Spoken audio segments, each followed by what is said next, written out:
Nagit, I wake up and I wake up my beloved Siti Andisa Juliana Haidar. Belum lama ini beredar video yang menunjukkan proses ijab kabul antara mempelai pria dan penghulu. Rekamannya juga diunggah akun Instagram @suarasemangat pada Minggu, tanggal 20 Februari tahun 2022. Pengantin pria yang akan dinikahkan dengan gadis Bugis tersebut adalah seorang bule.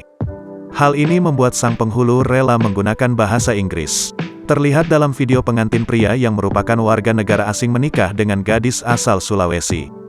Dalam video berdurasi 37 detik itu pengantin pria dan wanita menggunakan busana pernikahan adat Bugis. Uniknya saat penghulu terdengar membacakan ijab kabul menggunakan bahasa Inggris, pengantin pria itu malah menjawab dengan bahasa Indonesia. Tamu undangan yang menyaksikan acara akad nikah sontak tertawa ketika mendengar jawaban pengantin pria. Sementara wajah pengantin wanita terlihat haru namun tetap tak bisa menahan tertawanya. Rekamannya pun menuai berbagai komentar dari warganet.